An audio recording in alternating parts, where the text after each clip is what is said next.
हाँ, आज का सेशन बहुत ज़्यादा इम्पोर्टेंट है और डिमांडिंग भी है और होना भी चाहिए कि जिनको तैयारी कर रहे हैं, जो लोग जो टीचर बनना चाहते हैं, 3rd ग्रेड के टीचर, क्लास 1 to 5th के टीचर, जो BSTC कर रहे हैं या फर्स्ट ईयर में है या सेकेंड ईयर में है या BSTC अब 25 में करेंगे, उन सभी के लिए बहुत ज़्यादा ये इम्पोर्टेंट है। और उन सभी के लिए भी इम्पोर्टेंट है जो नॉन टीचिंग फील्ड में जाना चाहते हैं। ज़रूरी नहीं है कि आप टीचर ही बने, क्योंकि किसी भी फील्ड में जाओ, कहता है ना, किसी भी, जैसे अपन को गांव या किसी शहर जाना है तो उसका रास्ता पहले अपन ज़रूर नोटिस करते हैं, ये रास्ता ज़रूर जानते हैं कि किधर से जाना है। अभी पीछे बारिश का मौसम था, खूब लोग जो हैं हमेशा पूरा रास्ता देख के ज़रूर जाते थे, कहीं बारिश ज़्यादा न है, कहीं जाम तो नहीं लग गया है, कहीं पानी तो नहीं रुका हुआ है, बाढ़ तो नहीं आ रखी है। वो हमेशा बिल्कुल सर्च करके जाना चाहिए। अगर आप बाई रोड जा रहे हो तो वही वाली चीज़ यहाँ है, अपने सफ़र को भी एक बाई रोड की तरह माने आप। अगर आपको कामयाबी कभी हासिल करनी है, जिस भी मंजिल की तरफ जाना है, उस मंजिल का रास्ता ज़रूर पता होना चाहिए कि हमें इस रास्ते से जाना है। अब उस रास्ते में आने वाली कठिनाइयाँ चाहे कैसे भी हो, हर्डल्स कितने भी आ जाए, उनसे घबराना नहीं है। आएंगे इसको देखा जाएगा, लेकिन जाएंगे इसी रास्ते। वही वाली चीज़ है, एक अच्छा रास्ता चुनो, एक अच्छा पाथ चुनो, उसी के वे पर आपको चलना है ताकि आपकी सिलेक्शन श्योर हो। और आपने सुना भी होगा, खूब लोग यही कहते हैं कि सिलेक्शन उसी का होता है जिसके पास में हिम्मत हो, जज्बा हो, जुनून हो और किसी भी चीज़ के पीछे पागलपन हो। लेकिन मैं ये कहता हूँ कि हिम्मत, जुनून, हौसला, पागलपन ये सब अपनी जगह है, लेकिन इन सब के साथ साथ में आपके पास में एक चीज़ होनी चाहिए, तो वो होना चाहिए टाइम मैनेजमेंट। जिस बंदे के पास में टाइम मैनेजमेंट है वो ही आज किसी गवर्नमेंट जॉब में या फिर अपने किसी भी लक्ष्य टारगेट को अचीव कर पाता है। जब आपके पास में टाइम मैनेजमेंट ही नहीं है, बड़ी बड़ी बातें कर ली, अच्छी अच्छी लाइब्रेरी ज्वाइन कर ली, अच्छा सा घर को सजा लिया, बुक से ला के भर ली, दीवाने पोत दी, क्या मतलब है डिफरेंट तरह के उस मैप लगाने से, चिपकाने से? पढ़ा तो एक दिन नहीं है, नोट्स बना के रजिस्टर भर दिए, लाइन एक याद नहीं है, कोई मतलब नहीं है। टाइम मैनेजमेंट का मतलब ये है कि जैसे मैं अभी बात कहूँगा, खूब जानूँ कि रोंगटे खड़े हो रहेंगे, रूह खड़े हो रहेंगे, अभी के अभी पढ़ूंगा, मैं तो अभी झंडे गाड़ दूंगा या गाड़ दूंगी, देखना अभी आज तो ये करके रहूँगा ही रहूँगी। लेकिन ये जोश और जुनून या तो 3 दिन में फिनिश हो जाता है फुश, या 2 दिन में फुश, तो फिर कहाँ से सिलेक्शन होगा? टाइम मैनेजमेंट बहुत ज़रूरी है। रेगुलरिटी, चाहे कितना भी काम आ जाए, कितना भी इंपॉर्टेंट काम आ जाए, रेगुलरिटी बहुत ज़्यादा ज़रूरी है। रेगुलर स्टडी, बीच में ब्याह शादी आ रहे हैं, कहीं कहीं पर कोशिश करो कि आप ना भी जाओ तो चल जाए तो मत जाओ, कोशिश करना, अपने आप को गाइब करना। जिस दिन कामयाब हो जाओगे उस दिन आप अपने आप को देखना, अपने पेरेंट्स को देखना और सोशल इमेज देखना क्या होती है, सोशल स्टेटस देखना क्या बनता है। इसलिए ध्यान ये रखना है, कुछ भी पढ़ो, टाइम मैनेजमेंट बहुत ज़्यादा ज़रूरी है। डेली बेस पे पढ़ना है, डेली, एक भी दिन मिस नहीं होना चाहिए, एक भी दिन। क्योंकि कितनी भी कोशिश कर लो, 30 दिन में एक आध दिन की कोई बात नहीं, एक आध दिन मिस हो जाता है, लेकिन उसको भी कवर करना है, कोशिश करनी है कि अगले महीने ना हो, तभी आपका सिलेक्शन होगा। ये बातें तो आप ज़रूर ध्यान रखेंगे।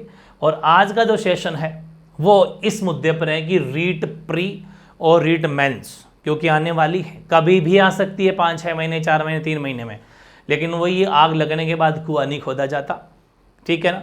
तो अगर आपको रीट प्री और रीट मेंस 2 क्वेश्चन मार्क है कि दोनों की तैयारी, प्रिपरेशन एक साथ करनी चाहिए या फिर अलग अलग करनी चाहिए, कैसे करें इन दोनों की तैयारी, बहुत ज़्यादा इंपॉर्टेंट मुद्दा है और इसको बड़े ध्यान से आपको समझना है, ठीक है ना।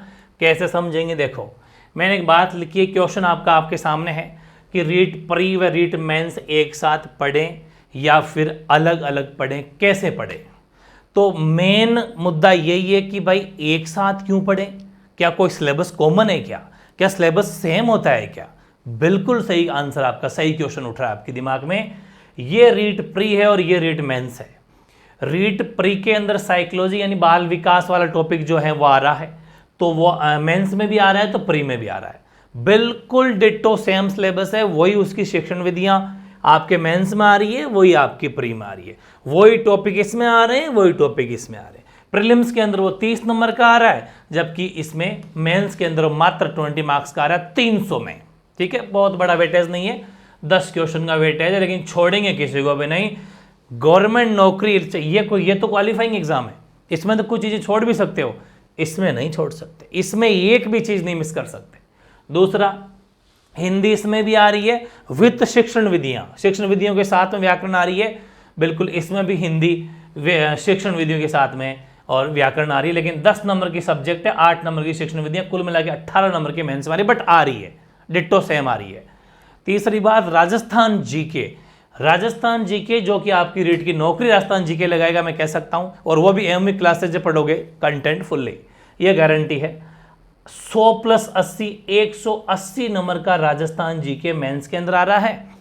और यहां पर राजस्थान जीके जो पर्यावरण अध्ययन का टॉपिक है उसमें मैंने आपको बताया था राजस्थान जीके लगभग 40 to 50% इस टॉपिक, मतलब लगभग 10-15 नंबर का, क्योंकि 30 नंबर का पर्यावरण अध्ययन है आपके, इसमें तो क्या सभी 30-30 के है ना भाई, इसमें तो ज्यादा नंबर का, इसमें 30-30 के हैं, तो 10 से 15 नंबर का राजस्थान जीके यहाँ पर आएगा। तो कहने का मतलब है कि सीधी सी बात है, इस बड़े भाई को पकड़ लो तो छोटा भाई तो अपने आप साथ आ जाएगा।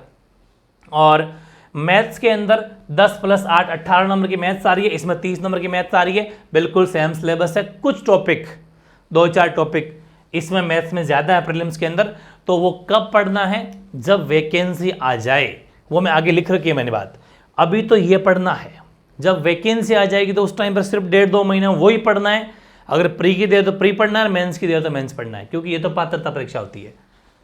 इंग्लिश में भी सेम, यहाँ पर भी आ रही है, अगर सेकंड लैंग्वेज लेते हो इंग्लिश तो 30 नंबर की आ रही है, और यहाँ पर 10 नंबर की व्याकरण और 10 नंबर मतलब ग्रामर और 8 नंबर की आपके शिक्षण विधि है, जिसको टीचिंग मेथड कहते हैं, कुल मिला के 18 नंबर की आपकी इंग्लिश यहाँ पर आ रही है। तो ये सिस्टम है, इसका मतलब ये है कि हमें रीट मेंस की तैयारी करनी चाहिए, न कि प्री की। ऑटोमेटिक प्री तो साथ में आ जाएगा, आप खुद नोटिस करो, ये एक पात्रता परीक्षा है जिसके अंदर आपको 90 नंबर लाना है 150 में से, सिर्फ 90 नंबर, और मतलब 90 क्वेश्चन ठीक करना है 150 में से आराम से। ये देख लो मैंने 30 60 और 10 मान लो, चलो 70 100 130 का हिसाब बता दिया, जो मेंस के अंदर हूबहू है। अब बताओ किसकी तैयारी करनी चाहिए। अब खूब सारे लोग, खूब सारे भोले भाले स्टूडेंट जो भोले हैं, सीधे हैं, इन कोचिंग वाले के चक्कर में आ जाते हैं, प्रीलिम्स का अलग कोर्स खरीदते हैं, फिर मेंस का खरीदते हैं, कुछ कॉम्बो पोम्बो लगा लगा के भी चेपते हैं फूनने कि लो कॉम्बो ले लो भाई, ये क्या कॉम्बो ले लो, मेंस ले लो, बात करता मेंस ही पढ़ लेंगे, दैट शीट आ रहा है सामने। लेकिन रियलिटी कोई नहीं बताता, क्योंकि कोर्स बेचना है भाई, ये एमबी क्लासेस तो कोर्स नहीं बेचता। तो ये आपको ध्यान रखना है कि मेंस की तैयारी करो, प्रीलिम्स ऑटोमेटिक साथ में आ जाएगा, सब कुछ मर्ज है उसके अंदर। हाँ, जैसे पात्रता परीक्षा की तैयारी कर रहे हैं आप, तो जिस दिन आपके पात्रता परीक्षा का एग्जाम है कि भाई अब फॉर्म भर दिए हैं, तो महीना 1.5 महीना तो मिलता ही है, उस टाइम पर मेंस को स्टॉप और प्योर वही वो पढ़ने हैं जो टॉपिक अपने आ रहे हैं, ऑटोमेटिक कवर है। क्यों? क्योंकि 80% या 90% कोर्स तो आपका वैसे कर चुके आप इस मेंस के साथ में। 5-10% कोई जैसे गणित के 2-4 टॉपिक, इंग्लिश के 2-4 टॉपिक, कोई पर्यावरण के कोई 8-10 टॉपिक, वो अलग से पढ़ना है, दैट शीट, और कोई दिक्कत नहीं, जो महीने 1.5 महीने में आराम से पढ़े जा सकते हैं। और ना भी पढ़े तो कोई बात नहीं, नंबर तो 90 ही लाने हैं, कौन सा 150 में से 150 लाना है, ये तो पात्रता परीक्षा है। ये चीज़ आपने समझ ली, और यहाँ पर ये मेंस की बातें समझ ली। अब कंडीशन एक ही है कि जिसने मेंस और प्री का सिलेबस नोट करके अपने स्टडी टेबल के सामने नहीं चिपकाए तो पहले चिपका लेना, वरना कोई चीज़ समझ में नहीं आएगी कि मैं जो कह रहा हूँ कौन कौन से टॉपिक वहाँ पर है। ये बात समझ ली। इसके बाद में ये है कि अगर आप, अब ये क्वेश्चन बहुत बड़ा क्वेश्चन है साहब, हम तो BSTC फर्स्ट ईयर के अंदर है, कॉलेज जाते हैं, कैसे पढ़े। हाँ, बड़ा एहसान कर रहे हो भाई, आप अपने फ्यूचर के लिए पढ़ रहे हो, कोई दूसरों के लिए थोड़ी पढ़ रहे हो। बहाने, ध्यान रखना, कामयाबी के अंदर किंतु परंतु या एक्सक्यूज नहीं चलते हैं, कोई एक्सक्यूज नहीं चलेगा, कोई किंतु परंतु नहीं चलेगा। जिसने कैसी भी परेशानी आई, अगर उसने अपनी कंटिन्यू पढ़ाई रखी, सिलेक्शन लिया, उसी की बात होगी, बाकी किसी की बात नहीं होती, ठीक है ना, ये ध्यान रखना। अगर आप BSTC सेकेंड ईयर में हो या BSTC फर्स्ट ईयर में हो, क्योंकि BSTC तो कर रहे हो तभी तो रेटी पात्रता परीक्षा के एग्जाम दोगे, तो अगर आप सेकेंड ईयर में हो तो पात्रता परीक्षा एग्जाम दे पाओगे इस बार। और जो इस बार फर्स्ट ईयर में है, आप पात्रता आगे तक आती है, फर्स्ट ईयर में पास होके बैठ जाते हो सेकेंड ईयर में, तो आप भी रह सकते हो। अब आप जिसमें भी हो, चाहे फर्स्ट ईयर वाले इस बार कॉलेज जाते हैं, तो भी रीट की तैयारी करनी है, कम से कम 1.5-2 साल तैयारी करोगे, उसी की नौकरी लगती है। ध्यान रखना, भीड़ बहुत ज़्यादा है, और मतलब आप जब अपनी रीट की वैकेंसी आएगी देख लेना कितने लाख, मैं कहता हूँ 50 लाख लोग फॉर्म भरने वाले हैं। उनमें अपने आप को पोस्ट तो आएगी 10,000, 20,000, 30,000, कैसे निकालोगे बाहर, ठीक है ना, ये जरूर ध्यान रखना। तो अगर आप BSTC सेकेंड ईयर या फर्स्ट ईयर में हो तो सीधी सी बात है, एक बड़ा मुद्दा है कि साहब कॉलेज जाना पड़ता है, कैसे पढ़े, बात सही है, कॉलेज जाना पड़ता है, पढ़ेगा वो तो, इसमें क्या है, कॉलेज जाओगे। जिस दिन कॉलेज जाते हो उस दिन भी पढ़ना है रीट को, और ना जाते हो कि भाई आज नहीं जा रहे, छुट्टी कर रहे हैं या छुट्टी हैं, कोई वीकेंड आ गया, सैटरडे संडे छुट्टी है, जो हैं, दोनों का टाइम टेबल आपके सामने रख दिया है। टाइम फिक्स कर लो पर डे रीट के लिए, टाइम फिक्स कर लो पर डे रीट के लिए। ये रीट नहीं है, ये आपका फ्यूचर है, या आपकी नौकरी है, या आपकी ज़िंदगी है, या आपकी सोशल स्टेटस है, या आपके पेरेंट्स का सपना है। इसको आपको पूरा करना है तो भाई इसके लिए जी जान तो लगानी पड़ेगी। ऐसे तो हल्के में बातें करने से, ये रीलें ऊपर ऐसे खींचने से पार नहीं पड़ेगी, है ना। ये वो स्टाइल करा है, फलाना करा है, छोड़ दे स्टाइल को, रेजर घुमा लें इन बालों बोलों के, बस एक जगह बैठ के बस पढ़ना है, सिर्फ पढ़ना है। वो सारी स्टाइलें, वो जो भी करीमे करामे बाद में लगा लेना, ठीक है। सिर्फ पढ़ो। क्या करना है, 2 घंटे मॉर्निंग पढ़ना है। कॉलेज जाओ तो भी 2 घंटे निकालो, भले ही कॉलेज का 7 बजे का टाइम है तो भाई 4 बजे उठ जा, कुछ भी कर, लेकिन 2 घंटे पढ़ के जा, रीट की तैयारी करके जा। रीट का सिलेबस पढ़ना है, वो आपकी मर्जी है। आप राजस्थान जीके ले लो, या हिंदी ले लो, या आप मैथ्स ले लो, जो भी आपके रीट मेंस में सिलेबस में आ रहा है वो ले लो। वापस आओगे कॉलेज से, रेस्ट करो, और 3 घंटे का एक वन शॉट, एक शानदार तरीके से एक बढ़िया सा टॉपिक कंप्लीट करना है। ये 5 घंटे जिस दिन कॉलेज जाते हो हर हालत में रीट की पढ़ाई करनी है, कॉलेज जाते हो उस दिन। बाकी अगर टाइम मिले तो आपकी कोई भी कॉलेज का कोई काम हो तो कर लेना, किसी से करवा लेना, नहीं तो मत करना, डांट खा लेना, चल जाएगा काम। आप सब जानते हो ज़्यादा कॉलेज में लफड़ा नहीं है। लेकिन जिस दिन कॉलेज ना जाना हो, छुट्टी हो, या फिर छुट्टी कर रहे हो, तो ध्यान रखें 4 शिफ्ट बनानी है। फर्स्ट शिफ्ट उठते ही 3 घंटे शानदार एक वन शॉट, 3 घंटे की फर्स्ट शिफ्ट, फिर 2 घंटे की शिफ्ट, फिर 3 घंटे की शिफ्ट, और फिर 2 घंटे की। बीच में इसमें क्या है, बीच में आपको घंटा भर सोना है। माइंड को रेस्ट सोने से ही मिलती है, ना कि मोबाइल चलाने से। इस टाइम मोबाइल आसपास में नहीं होना चाहिए। अगर क्लास ली, सिर्फ यूट्यूब पे गए, क्लास ली, क्लोज किया, दैट्स इट, रख दिया, कुछ भी नथिंग नहीं देखना, ये जरूर ध्यान रखना। ये हो गया। अब मैं वापस बता रहा हूँ आपको क्या क्या करना है, क्योंकि खूब सारे स्टूडेंट ये भी कहते हैं कि सर कैसे पढ़ें, कैसे सिलेबस को कवर करें, नहीं कवर कर पा रहे हैं, मतलब कैसे, हमें ये नहीं पता चलता कि कौन से टाइम पर क्या पढ़े। तो मेरी तरफ से एक राय है, एडवाइस है, बाकी आप अपने हिसाब से एडजस्ट कर सकते हो, मैं आपको रास्ता दिखा सकता हूँ। जिस दिन कॉलेज जाते हो आप, तो उस टाइम पर आप 5 घंटे पढ़ रहे हो, तो उन 5 घंटे में क्या पढ़ना है, कैसे पढ़ना है। सुबह सुबह के 2 घंटे ताज़ा हैं, इस टाइम पर आप हिंदी पढ़ लो, या मैथ्स पढ़ लो, या इंग्लिश पढ़ लो, क्योंकि तीनों ही आपके आ रहे हैं, जो मर्जी कोई सा भी एक टॉपिक, क्योंकि आपने सिलेबस मैंने आपको बता दिया टॉपिक वाइज, वो आपने अपने उस स्टडी टेबल पर चिपका रखा है, उसमें से कोई सा भी जो आपको ईजी लगे और जिसके पास में आपके नोट्स हो उसको पढ़ लो। मेरे हिसाब से हिंदी शुरू कर लो अभी, तो कुछ दिन, महीना 20 दिन, उसके बाद आगे शुरू कर लेना। वापस आके रेस्ट करके जो उठ के पढ़ोगे, राजस्थान जीके पढ़ना है इसके अंदर। राजस्थान जीके पर पकड़ रखो, 180 नंबर है, राजस्थान जीके घोटना है बस। और जिस दिन छुट्टी हो, जो 10 घंटे की पढ़ाई कर रहे हो आप, देखो ये 5 घंटे तो भी 5 पूरा नहीं पढ़ पाओगे, 4 साढ़े 4 ही पढ़ पाओगे। ये जो 10 घंटे, इसमें भी आप 8 घंटे ही पढ़ पाओगे, ये भी ध्यान रखना। अगर 10 घंटे बैठोगे तो 8 पढ़ पाओगे, 12 घंटे बैठोगे तो 10 पढ़ पाओगे। क्यों? क्योंकि 3 घंटे के अंदर 5-10 मिनट का ब्रेक भी ले लोगे, पानी वानी भी पियोगे, मतलब होता ही है, छोटी मोटी एक्टिविटी, चाय वगैरह भी पी ली, थोड़ा रुक गए, ऐसा होता है। सब्जेक्ट ढूंढ लिया, कौन सा पढ़ूं, क्या पढ़ूं, मतलब लग जाता है टाइम। 8 घंटे ही बनेंगे। अगर 10 घंटे प्रॉपर पढ़ना तो 12 घंटे का शेड्यूल लेके चलो, ये भी ध्यान रखना। अब 4 शिफ्ट में क्या करना था आपको, 3 घंटे का जो फर्स्ट लोड था आपका, उस फर्स्ट लोड के अंदर राजस्थान जीके पढ़ो, प्योर राजस्थान जीके। फिर 2 घंटे, अब क्योंकि राजस्थान जीके पढ़ के थोड़े से थक से गए हो, तो अब आपको आपकी जो मर्जी है कोई एक पढ़ना है, भले हिंदी पढ़ लो, भले मैथ्स पढ़ लो, भले इंग्लिश पढ़ लो, कोई सा भी एक सब्जेक्ट, एनी वन पढ़ना है, तीनों नहीं, कोई एक। फिर वापस बीच में रेस्ट, क्योंकि यहाँ मैंने लाइन खींची थी पीछे, यहाँ रेस्ट करना है, घंटा भर दिमाग को रेस्ट दो, उठो, चाय कॉफी जो भी पीनी है पियो, और वापस राजस्थान जीके। यहाँ जैसे अगर कल्चर पढ़ा तो यहाँ ज्योग्राफी पढ़ लो, यहाँ ज्योग्राफी पढ़ी तो कल्चर पढ़ लो, जो भी टॉपिक है वो पढ़ो। फिर यहाँ पर 2 घंटे वापस, इनमें से अगर यहाँ पर हिंदी पढ़ी थी तो यहाँ मैथ्स पढ़ लो, यहाँ मैथ्स पढ़ी तो यहाँ हिंदी पढ़ लो, या फिर इंग्लिश पढ़ लो, एनीवन, क्योंकि यहाँ पर तो कोई एक पढ़ोगे वापस एक यहाँ के लिए भी तो छोड़ोगे।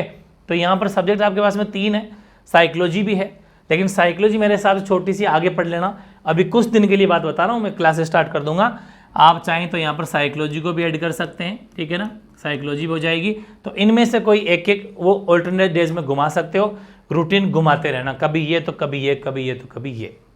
लेकिन राजस्थान जी की आपको फिक्स करना है, कोशिश करनी है, कॉलेज अगर ना जाना हो तो ना जाओ, काम चल रहा है तो चला लो, आप खुद समझदार हो कि भाई आज पढ़ाई नहीं होगी कॉलेज में या फिर ये वगैरह वगैरह, तो आप मत जाओ, आप उस दिन घर पे पढ़ लो। लेकिन पढ़ना है, ऐसा नहीं है बस सो रहे हो और टाइम वेस्ट कर रहे हो, ऐसे उंगलियां ऊपर घुमा रहे हो, उससे काम नहीं चलेगा, ठीक है।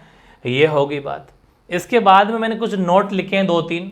वैकेंसी आने के बाद लास्ट के 1.5-2 महीने ओनली वही सब्जेक्ट पढ़ना है जिसका आपने फॉर्म भरा है। जैसे आपने रीट पात्रता का भरा है, अब वैकेंसी आ चुकी है, अब एग्जाम आ गए हैं, 1.5-2 महीना बचा, तो अब आप मेंस को रोक सकते हो, प्योर पात्रता पढ़ेंगे, वो जब लाइव टेस्ट होंगे आपके। या फिर मेंस की कर रहे हो तो पात्रता तो वैसे ही आपकी स्किप है, तो उसको तो खैर कहना ही क्या। और एक नोट लिखा है कि नौकरी उसी की लगती है जो वैकेंसी आने से पहले 80% कोर्स कंप्लीट कर लेता है या कर लेती है, वरना नौकरी नहीं लगती। एक भीड़ तंत्र में शामिल है, फॉर्म भरते जाइए और कोई मतलब नहीं है। अभी एक बात बताओ कि जैसे सपोज दैट 6 महीने बाद में वैकेंसी आती है, तो वैकेंसी आने के बाद में 1.5-2-3 महीने में एग्जाम हो जाएंगे, इतना बड़ा सिलेबस, एग्जाम तो हो जाएंगे, बट सिलेबस कैसे कवर होगा? पहले से अगर 70-80% कोर्स कवर कर रखा है तो 1.5-2-3 महीने में रिवीजन और वो 10-20% बचा हुआ वापस आप कवर हो सकता है, ये जरूर ध्यान रखना। इसलिए नौकरी उसी की लगती है जो वैकेंसी आने से पहले 80% कोर्स कंप्लीट कर ले। उसके बाद में जो पढ़ना, वैकेंसी आके फॉर्म भरने के बाद में जो पढ़ते हैं, वो सिर्फ एक माहौल है, वो सिर्फ एक भीड़ है, वो एक सरकार को चंदा है और कुछ नहीं है। अगर सरकारी नौकरी चाहिए तो रेगुलर टाइम टेबल को फॉलो करना पड़ेगा, एक भी दिन मिस नहीं कर सकते। कर रहे हो तो सरकारी नौकरी नहीं लगेगी। आज ही कह रहा हूं, अलग काम कर लेना, मत खोटी होना, जिंदगी पूरी चली जाएगी, नौकरी नहीं लगेगी। जिसको टाइम टेबल फॉलो नहीं कर पा रहा, साल 6 महीने करके देख लो, 1 साल और देख लो, 2 साल देख लो, 3 साल देख लो। अगर आप टाइम मैनेजमेंट प्रॉपर नहीं कर पा रहे हो, डेली नहीं पढ़ पा रहे हो, तो आप गवर्नमेंट जॉब की तरफ मत जाओ, कोई और रास्ता अपना लो, क्योंकि इस फील्ड में आप कामयाब नहीं हो पाओगे। यहाँ पर रेगुलरिटी बहुत ज़रूरी है, ये ज़रूर ध्यान रख लेना। चाहे कैसा भी करें, प्रॉब्लम्स आती है सबके, बहाने नहीं चलते। तुम ये सोच लो कि साहब घर पे नहीं पढ़े तो लाइब्रेरी चला जा, लाइब्रेरी दूर पड़ती है, नहीं तो छत पे चला जा, कुएं में चला जा, ट्यूबवेल में घुस जा, पढ़। बहाने नहीं चलेंगे, कुछ भी एक्सक्यूज नहीं चलेंगे, पढ़ना पड़ेगा। समझ में आ गई ना? क्योंकि वही वाली बात है कि हौसलों वाली बात है, हौसला तो रख रहे हो तो उसके टाइम मैनेजमेंट भी रखो, कामयाबी तभी मिलेगी। ये चीज़ें हैं।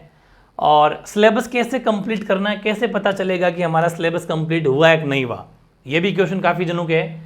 तो आपके सामने सबसे पहली बात है कि आपके सामने जो भी आपकी टेबल है, ठीक है ना, स्टडी टेबल, आपके सामने सिलेबस जो है वो आपके सामने होना चाहिए। मेन चीज़ ये है, होना चाहिए। और एक एक चीज़ मैं तो कहता हूँ आपको याद हो जानी चाहिए सिलेबस की, ये टॉपिक आ रहा है, सिलेबस याद भी हो जाना चाहिए कि अच्छा हिंदी में टॉपिक आ रहा है, इंग्लिश में टॉपिक आ रहा है, राजस्थान जीके में टॉपिक, तब मज़ा आएगा। और फिर क्योंकि जब भी आप अकेले रहोगे ना, या सड़क पे भी चल रहे हो, कहीं बस में भी जा रहे हो, सफ़र कर रहे हो, तो भी आपको आइडिया रहेगा कि राजस्थान जीके के अंदर मैंने वो टॉपिक कर लिया, वो नहीं हुआ यार, वो करना था, वो नहीं, ऐसा मतलब थोड़ा माहौल रहना चाहिए। मैं आपको रोजाना कहता हूँ कि पढ़ो भले 8 से 10 घंटे, लेकिन 24 घंटे का माहौल होना चाहिए। माहौल 24 घंटे का होना चाहिए। जहाँ भी जाओ अपने उसी के मन में उसी की सोचते रहो जिसके बारे में आप तैयारी कर रहे हो। कहीं शादी ब्याह में जा रहे हो, बीच में टाइम मिला, फिर अपने बारे में वापस उसी में, ज़्यादा वहाँ ध्यान मत लगाओ, वापस अपने घर आके वापस पढ़ाई शुरू करनी है। तो ये जरूर ध्यान रखें, अपने सामने सिलेबस आपके टेबल के, स्टडी टेबल के सामने होना चाहिए, चिपका हुआ होना चाहिए। जो भी टॉपिक हो गया उसको टिक कर दो। फिर आगे लाइव टेस्ट का भी कॉलम बनाओ कि लाइव टेस्ट लिया कि नहीं लिया, 1 बार लिया, 2 बार दिया, 3 बार दिया, 4 बार दिया, ऐसे बताना आपको। रिवीजन किया तो इसको कितनी बार पढ़ा, 2 बार पढ़ा, 3 बार पढ़ा, 4 बार पढ़ा। बड़ा कॉलम बना लो, व्हाइट पेज रखो, उसमें ऐसा लिख लो हिंदी लिख लिया। और हिंदी के बाद में जैसा मैंने आपको सिलेबस लिखवाया, एक जैसा यहाँ लिख दिया आपने संधि, है ना, ये संधि का कॉलम हो गया, पूरा कॉलम ऐसा बड़ा चौड़ा कॉलम बना लो कि यस मेरी संधि डन है, 1 बार पढ़ ली, 2 बार पढ़ ली, 3 बार पढ़ ली, लाइव टेस्ट इतने बार कर ली, सब कर लो। ये सब इस तरीके से करते जाओ। एक दिन ऐसा आएगा कि आप ये पूरे कॉलम भरे रहेंगे, रंग जाएंगे कि मैंने 10 बार संधि पढ़ ली, 10 बार लाइव टेस्ट दे दिए, स्कोर अच्छा जा रहा है, स्कोर कम जा रहा है तो रीटेस्ट दे दिया। सारी बातें लिखते जाओ और कवर करते जाओ, सिलेबस एक दिन कंप्लीट हो जाएगा। तो ये कुछ बातें थी भाई जो मैंने आपको बता दी हैं। बिल्कुल सिलेबस डिट्टो यही सिलेबस रहना है। खूब सारे बच्चे सोचते हैं सिलेबस और सिलेबस यही रहना है।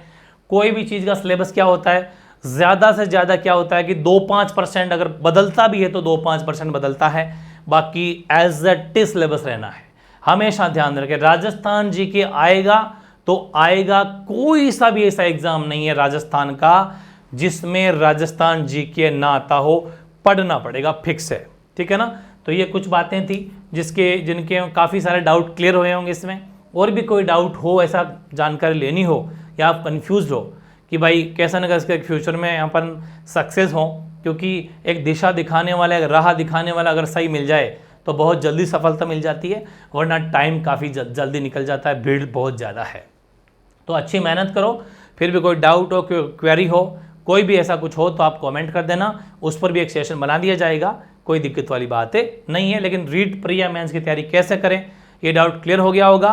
और रीट प्री और मेंस को साथ में रखते हुए समावेशित तरीके से अपन अब सिलेबस स्टार्ट करने जा रहे हैं। वैसे तो काफ़ी कोर्स अपलोड है, प्लेलिस्ट आप पढ़ रहे होंगे, बस वो चीज़ें और नई शुरुआत अपन करेंगे, हर चीज़ को पढ़ते हुए चलेंगे। एक अलग से प्लेलिस्ट आपकी बना दूंगा, प्री एंड मेंस का कॉमन या फिर प्री और मेंस के अलग अलग, बहुत अच्छे से तैयारी करेंगे, ठीक है।